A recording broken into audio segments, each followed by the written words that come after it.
Hello student, welcome to our channel Indo official. कल मैंने आपको कुमाऊं में चंदवंश पढ़ा था और आज मैं आपको गढ़वाल के राजवंश के बारे में बताऊंगी।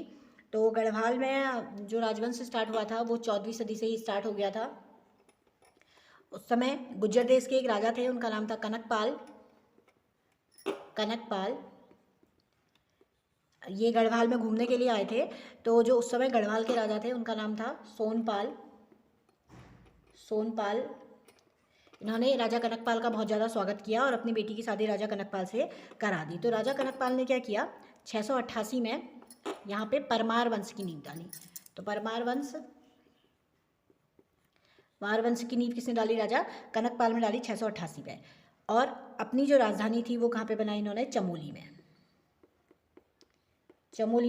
चमोली को पहले कहा जाता था चांदपुरगढ़। चांदपुरगढ़ कहा जाता था। ठीक, 688 से लेकर 1949 तक परमार वंश के लगभग कितने राजा हुए? 60 राजा हुए थे। तो उसके बाद के राजाओं का तो वर्णन है नहीं, लेकिन जो 37वें राजा थे, 37वें राजा राजा अजयपाल, इनका वर्णन है। अजयपाल का वर्णन है। राजा अजयपाल ने क्या किया? कनकपाल ने क्या किया था? चमोली में अपनी राजधानी बनाई थी। और राजा अजयपाल ने क्या किया? इस चमोली से अपनी राजधानी को हटाकर कहाँ लेके आ गए? ये श्रीनगर लेके आ गए। श्रीनगर में इन्होंने अपनी राजधानी बना दी। और कब बनाई? 1358 को बनाई। अजयपाल की एक मूर्ति मिली है देवलगढ़ में, और उस मूर्ति में क्या है? कानों में कुंडल पहने हैं और सिर में पगड़ी बांधे हुए हैं अजयपाल। तो ये माना जाता है कि हो सकता है कि ये क्या हो? गोरखनाथ पंथ के अनुयायी हों। अजयपाल के बाद 42वें राजा हुए थे बलभद्र शाह। शाह की उपाधि प्राप्त करने वाले ये पहले राजा थे। और उस समय जो दिल्ली में शासन था, दिल्ली में अकबर का शासनकाल था। तो ये अकबर के समकालीन थे बलभद्र शाह, और शाह की उपाधि प्राप्त करने वाले ये पहले राजा थे, शाह की उपाधि। उसके बाद बलभद्र शाह के बाद आए मान शाह राजा बने। मानसा राजा के समय पे कुमाऊं के शासकों ने 7 बार आक्रमण किया था गढ़वाल पे, लेकिन सातों के सातों बार वो असफल रहे। तो मानसा का एक सेनापति था, सेनापति का नाम था नंदी। नंदी ने क्या कर दिया? चंपावत को जीत लिया था। चंपावत पे अपना अधिकार कर लिया था। मानसा के बाद 42वें शासक आए श्याम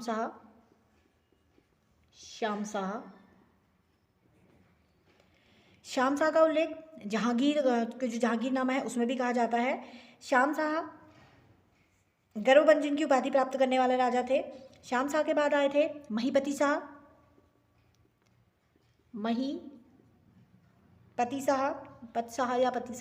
श्याम शाह के बाद आए थे महीपति शाह। के समय में क्या हुआ था? तिब्बती हमले हुए थे बार बार, और तिब्बती हमलों के कारण महीपति शाह को वीरगति प्राप्त हो गई थी। ये कुमाऊं के युद्ध में इनकी मृत्यु हो गई थी। तो महीपति शाह का एक 7 वर्ष का लड़का था, और 7 वर्ष के लड़के का नाम था पृथ्वीपति शाह। ये 7 साल के थे। तो इनकी संरक्षिका नाम था रानी कर्णावती,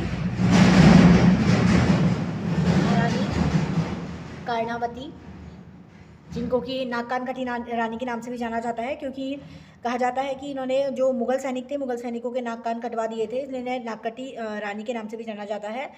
पृथ्वीपति शाह ने क्या किया था? जो मुगल शहजादे थे, दारा सिको के पुत्र थे सुलेमान सिको। दारा सिको के पुत्र थे कौन? सुलेमान सिको। इनको संरक्षण दिया। किसने दिया? पृथ्वीपति शाह ने। तो ये बात इनके पुत्र को अच्छी नहीं लगी। इनके पुत्र का नाम था मेदिनी शाह।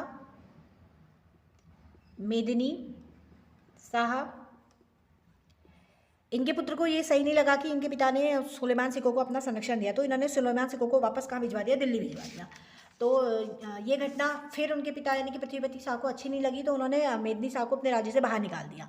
बाहर निकालने के बाद अपने पोते, इनके पोते का नाम था फतेह शाह, उनको गद्दी पर बैठा दिया। फतेह शाह, मेदिनी शाह का पुत्र और पृथ्वीपति शाह का पोता फतेह शाह, इनको गद्दी पर बैठा दिया। अब जो फतेह शाह थे वो बहुत ज़्यादा कला प्रेमी थे, और उनको नाथ पंथ जो था उसमें बहुत ज़्यादा विश्वास था। नाथ पंथ के अनुयायी थे ये, पंथ के, और कला के भी बहुत ज़्यादा प्रेमी थे। फिर फतेह शाह के ने निमंत्रण दिया था कि ने सिख गुरु राम राय को निमंत्रण दिया। राय को निमंत्रण दिया। इनके निमंत्रण पे गुरु राम राय यहाँ आए और देहरादून में इन्होंने गुरुद्वारे का निर्माण कराया। फिर फतेह शाह के बाद इनके पुत्र आए प्रदीप शाह। प्रदीप शाह ये गद्दी पर बैठे। प्रदीप शाह के समय गढ़वाल और कुमाऊं के बड़े ही अच्छे संबंध थे। तो प्रदीप शाह के बाद 1772 में इनके पुत्र ललित शाह गद्दी पर बैठे। ललित शाह ये गद्दी पर बैठे। ललित शाह के समय भी अच्छे ही संबंध थे कुमाऊं में और गढ़वाल पे, लेकिन ललित शाह ने कुमाऊं पर विजय प्राप्त कर ली क्योंकि उसके बाद उन्होंने युद्ध हुआ। युद्ध के समय ललित शाह ने कुमाऊं पर विजय प्राप्त कर ली। तो इनके दो पुत्र थे ललित शाह के। एक पुत्र का नाम था इनका प्रद्युम्न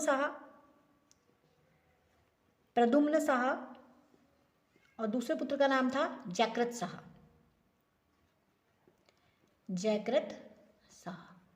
लेकिन जो ये दोनों भाई थे प्रद्युम्न शाह और जयकृत शाह, इन दोनों का क्या था, इन दोनों का आपस में बहुत ज़्यादा बैर था। तो प्रद्युम्न शाह को तो कुमाऊं का राज्य मिल गया, कुमाऊं में इन्होंने राज किया, और जयकृत शाह ने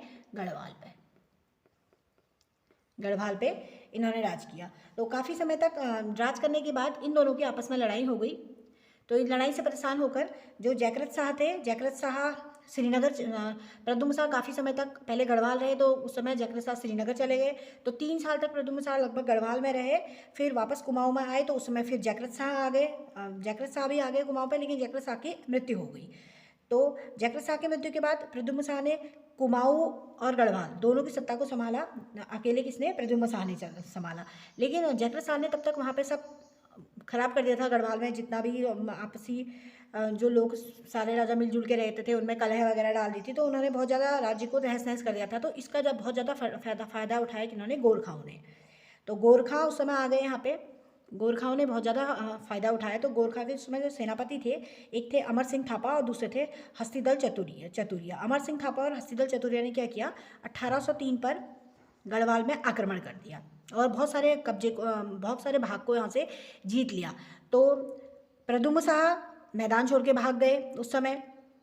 फिर प्रद्युम्न शाह कहाँ गए? सहारनपुर में गए। सहारनपुर में इनके पास पैसा वगैरह सब खत्म हो गया था। तो जो कुछ बचा हुआ इनका जेवर वगैरह था, उन्होंने इसको बेचा, सारा जेवर बेचा। फिर से सेना बनाई और फिर से ये देहरादून के खुगबुड़ा मैदान में युद्ध करने के लिए गए। लेकिन वहाँ पे इनको वीरगति प्राप्त हुई, क्योंकि जो गोरखा शासक थे वो बहुत ज़्यादा प्रभावशाली थे उस समय, उनकी बहुत ज़्यादा सत्ता थी। तो प्रद्युम्न शाह को क्या हो गई, खुगबुड़ा के मैदान में वीरगति प्राप्त हो गई युद्ध करते समय। प्रद्युम्न शाह के एक पुत्र थे, इनका नाम था कुंवर प्रीतम शाह।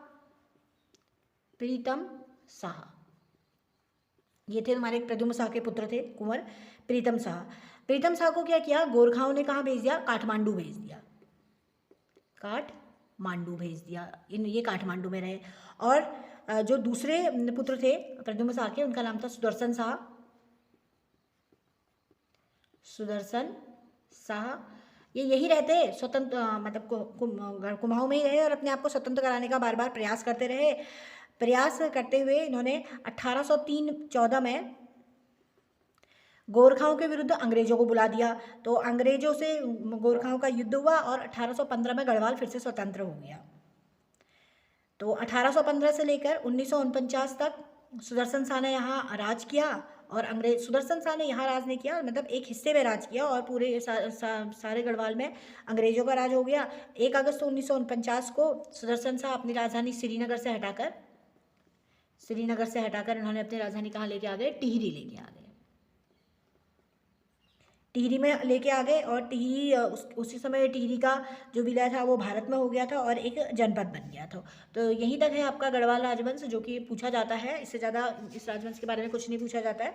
फिर भी मैं आपको एक बार थोड़ा सा क्विक रिवाइज करा देती हूँ। तो सबसे पहले राजा थे कनकपाल जो थे वो गुर्जर देश के थे। तो राजा सोनपाल ने अपनी बेटी की शादी किससे करा दी थी? कनकपाल से करा दी थी। 688 में कनकपाल ने परमार वंश की नींव डाली थी और चमोली को अपनी राजधानी बनाया था। चमोली राजधानी बनाने के बाद राजा अजयपाल आए। अजयपाल चमोली से राजधानी कहाँ लेके आ गए? श्रीनगर लेके आ गए। ज़्यादा इनको कोई वर्णन है नहीं अजयपाल का। अजयपाल के बाद जो अगले राजा आए उनका नाम था बलभद्र शाह की उपाधि पर अवधारण करने वाले पहले राजा माने जाते हैं बलभद्र शाह के बाद आए राजा मान शाह के समय में बहुत सारे 7 कुमाऊं के हमले हुए थे, लेकिन सातों के सातों पराजित रहे। तो इनका एक सेनापति था नंदी, नंदी ने क्या किया था, चंपावत को अपने अधीन कर लिया था। मान शाह के बाद जो 42वें शासक थे उनका 45वें शासक थे, उनका नाम था श्याम शाह। श्याम शाह का उल्लेख जो है वो जहांगीरनामा में भी मिलता है, इनको गर्वभंजन भी कहा जाता है। उनके बाद आए राजा महपति शाह। महपति शाह के समय में तिब्बती हमले बहुत ज़्यादा हुए थे, तो उस समय उनको कुमाऊँ में वीरगति प्राप्त हो गई थी महीपति शाह को। महीपति शाह के बाद इनका 7 साल का बेटा था पृथ्वीपति शाह, इन्होंने राज किया। इनकी पत्नी माँ का नाम रानी कर्णावती था, जिन्होंने क्या किए थे, जो मुगल सैनिक थे उनके नाक कान कटा दिए थे, तो इनका नाम क्या पड़ गया था, नाक कान कटी नानी के नाम से भी प्रसिद्ध हो गए थे। तो पृथ्वीपति शाह के एक बेटे थे, उनका नाम था मेदिनी शाह। पृथ्वीपति शाह ने सुलेमान सिकों को अपना संरक्षण दिया था, तो मेदिनी शाह को ये संरक्षण पसंद नहीं आया था, तो इन्होंने उनको सुलेमान सिकों को वापस दिल्ली भेज दिया। लेकिन फिर पृथ्वीपति शाह ने मेदिनी शाह को अपने राज्य से निकाल दिया और दिल्ली में राज्य से निकाल दिया था और अपने पोते फतेह शाह को राज्य पर बैठा दिया था। फतेह शाह ने फतेहपुर नगर बसाया और फतेह शाह के बाद जो राजा बने उनका नाम था प्रदीप शाह। प्रदीप शाह के बाद आए ललित शाह। ललित शाह के 2 पुत्र थे, प्रद्युम्न शाह और दूसरा जयकृत शाह। प्रद्युम्न शाह ने कुमाऊं पर राज किया और जयकृत शाह ने गढ़वाल पर राज किया, लेकिन आपसी फूट कलेश की वजह से जयकृत शाह की मृत्यु हो गई थी। जयकृत शाह की मृत्यु के बाद प्रद्युम्न शाह के 2 पुत्र प्रीतम शाह और सुदर्शन शाह ये दोनों गद्दी पर बैठे थे। प्रीतम शाह और सुदर्शन शाह ने राज किया था, और जो प्रीतम शाह था उनको तो काठमांडू भेज दिया था गोरखा सैनिकों ने, और सुदर्शन शाह ने यहाँ पे गढ़वाल पे रहे थे। और लेकिन ये बहुत ज़्यादा परेशान हो गए थे गोरखाओं से, तो उन्होंने क्या किया, अंग्रेज़ों को निमंत्रण दिया कि गोरखाओं पे हमला करें। तो 1814 में इन्होंने निमंत्रण दिया था। 1815 से अंग्रेज़ों का शासन हुआ था हमारे कुमाऊँ और गढ़वाल दोनों पे। तो यहाँ पे गढ़वाल राजवंश कंप्लीट होता है। अगर आपको ये वीडियो पसंद आई है तो लाइक करें, शेयर करें, सब्सक्राइब करें, और अगर आपको इसके बारे में कोई क्वेश्चन वगैरह रहता है तो हमें कमेंट्स भी करें। Thank you.